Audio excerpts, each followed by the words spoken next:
چغل خوری جو ہے نا وہ غیبت کی ایک شاخ ہے. یہ برائی بھی اکثر غیبت کرنے کا سبب بن جاتی ہے. چغل خوری بھی غیبت کرنے کا سبب بن جاتی ہے. دیکھیں چغل خوری میں اور غیبت میں کیا فرق ہوتا ہے. چغل خوری سے مراد ہے ایک شخص سے دوسرے شخص کو شکایت ہے. ایک شخص سے دوسرے شخص کی شکایت محض اس لیے فساد اور لڑائی جھگڑا دلوانے کے لیے کرنا تاکہ دونوں کا دل ایک دوسرے سے برا ہو جائے. جبکہ اگر دو افراد یا ایک مجلس میں موجود کچھ لوگ کسی تیسرے شخص کی غیر موجودگی میں اس کی برائیاں کرتے ہیں، اس پر تنقید کرتے ہیں یا اس کا مذاق اڑاتے ہیں تو یہ غیبت کے زمرے میں آتا ہے. رسول اللہ صلی اللہ علیہ وآلہ وسلم نے فرمایا چغل خور جنت میں داخل نہیں ہو سکتا. اور اسی طرح ایک مرتبہ نبی صلی اللہ علیہ وآلہ وسلم کا گزر 2 قبروں پر ہوا تو آپ صلی اللہ علیہ وآلہ وسلم نے فرمایا ان قبروں کو عذاب ہو رہا ہے کیونکہ ان میں سے ایک پیشاب کی چھینٹوں سے نہیں بچتا تھا اور دوسرا چغل خور تھا. تو چغل خور کی مثال کیسی ہے لیکن سمجھ لیجئے اس بات کو. ایک پڑوسن دوسری سے کہتی ہے بہن آپ کے شوہر کل میرے شوہر سے آپ کے بدلے ہوئے رویے کی خوب شکایتیں کر رہے تھے. یہ چغل خوری ہے.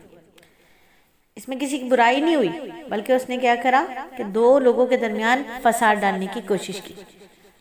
حضرت انس رضی اللہ تعالیٰ عنہ سے روایت ہے کہ رسول اللہ صلی اللہ علیہ وآلہ وسلم نے فرمایا قسم ہے اس ذات کی جس کے قبضے میں میری جان ہے کوئی شخص مومن ہو ہی نہیں سکتا جب تک اپنے بھائی کے لیے وہی کچھ پسند نہ کرے جو اپنے لیے پسند کرتا ہے.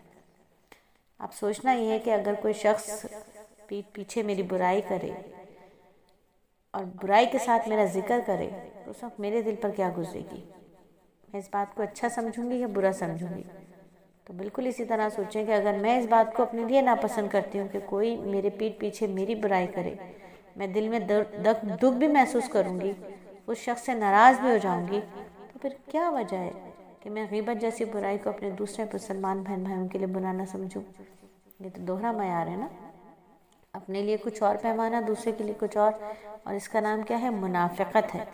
یعنی غیبت بھی منافقت کی ایک قسم ہے. بات سمجھ آئی. چغل خوری پہنچ جاتی ہے غیبت تک اور غیبت منافقت کی ایک قسم ہے. تو اللہ رب العزت ہمیں غیبت سے بچائے. یہ بہت بری چیز ہے. اس کا سب سے بڑا نقصان یہ کہ یہ نیکیاں اس کے حصے میں ڈال دیتی ہے جس کی برائی ہم کر رہے ہوتے ہیں. تو پورے دن کی محنت ہوتی ہے. پورے تہجد سے انسان اٹھتا ہے فجر پڑھتا ہے اشراق پڑھتا ہے چاش پڑھتا ہے نوافل پڑھتا ہے قرآن تلاوت کرتا ہے اچھی باتیں کرتا ہے. پھر کوئی ایک کال آ جاتی ہے یا پھر کوئی ایسے لوگ آ کے بیٹھ جاتے ہیں جن سے ہوتی تھرڈ پارٹی کی برائیاں کرنے لگتا ہے تو ساری نیکیاں اس کے اعمال نامے میں لکھ دی جاتی ہیں اور یہاں سے ڈیلیٹ ہو جاتی.